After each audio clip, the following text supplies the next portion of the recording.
Thank you. The view is really clear from when we were there, even though for a short time. A lot of the Israeli people, the general public, are quite tired of the situation, and they do want this to end. A lot of them have real sympathy for the plight of the people in Gaza, including some of the hostage families that we met who were worried about the women, the mothers in Gaza, and they've seen them struggling without food, without aid, without medical supplies. So there is a feeling in the Israeli public that this has gone on for too long. But the members of the Knesset that we met when we were there were unwilling to even see that point of view, and they were solidified in their mindset. How is the Israeli leadership, the politicians of the day, going to meet where their public are? Because there's no point with the general public protesting or speaking up if those in power aren't shifting anything.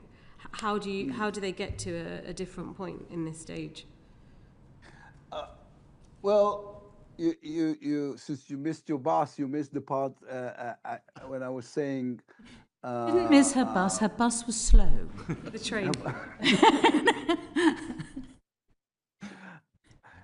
So the thing is, so you missed the part that I said I'm not going to defend the government. And again, it's beyond my comprehension. Why is it they do not understand? And you know what? Why is it when talking to lawmakers from other countries, they don't show sympathy? Why is it that they don't feel it? This is the worst interpretation of Jewish morality. This is the worst interpretation of what is your duty as leadership. And I'm not going to spend my time or yours defending something I deeply believe is hazardous to the soul of my country. This is not what this country is all about. I mean, this is not why my father came here from the Holocaust to build a nation, and this is not why people fight wars, not to become a heartless country. We are a country with a heart in a difficult situation, surrounded by bitter but terrible enemies, fighting the worst kind of terror on a daily basis. But this doesn't justify becoming like them. This only comes to emphasize the necessity and the duty to be different. And not everybody in our government remembered this. Can I ask you a question about your plan? Just because I think probably we ought to, for the sake of completeness, just put this aspect as well. I mean, the Egyptians don't agree with it, do they? Which is a big problem. Well, it depends. You know, when I was in Washington discussing this, I said to them, you have to understand, because we know the Egyptians pretty well. The first thing they're going to say is no, and then they're going to discuss it.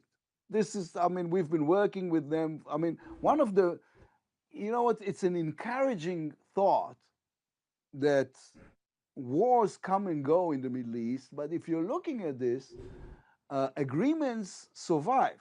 We have a peace agreement with the Egyptians for 50 years now, and with the Jordanians for almost 40. And the Abraham Accords that everybody thought were really, really fragile has lasted the last 2 years of what happened in Gaza. So the agreements we are signing seem to be more solid than the fighting that came before them.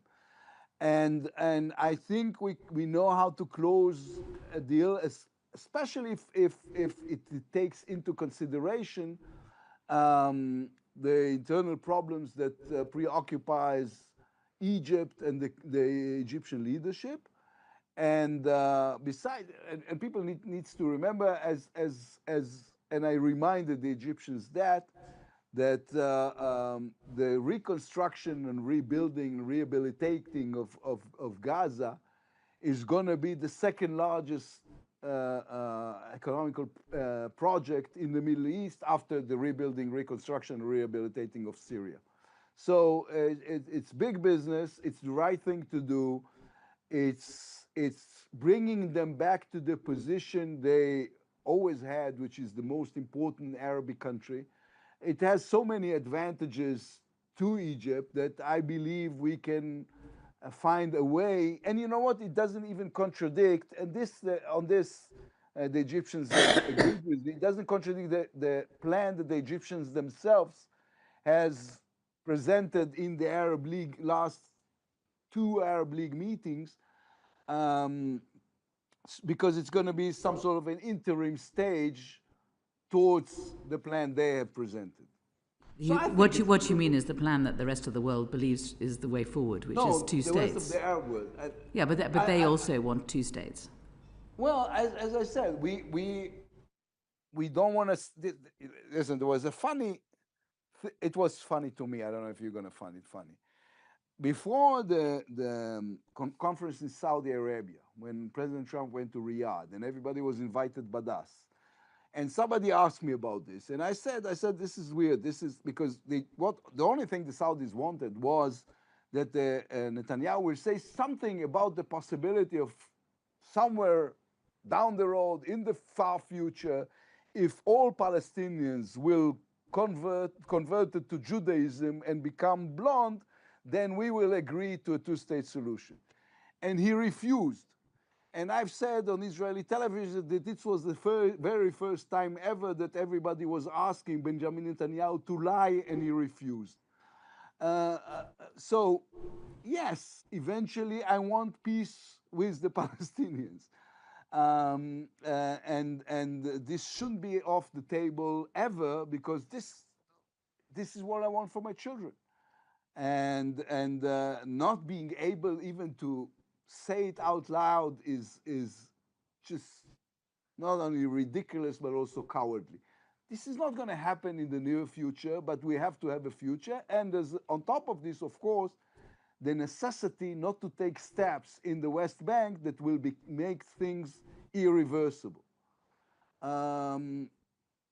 Yes. Hopefully, or naturally, we're going to wait for the next government in order to do so. Thank you very much. Well, your staff are sending messages to mine to say that we ought to wrap up, but I'm going to ask just one more question for Uma. Just behind the camera, I'm looking at, there are 5 people who's doing this all the time. Whereas I have people behind the camera saying, keep speaking, we want to hear more of what you have to say. But Uma, you can ask the last question. Thank you, Chair. And thank you, Mr. Lapid, for your evidence today. You said that you wish for peace between the 2 people, as do we all, and I think so too do the rest of the world. To get there, we do need to see this 2-state solution. You know, it has been kicked down the road for quite a long time. The situation in Gaza is perilous. The hostage families are crying out for an end to this. The people of Israel have suffered for a long time, and the Gazans are suffering daily.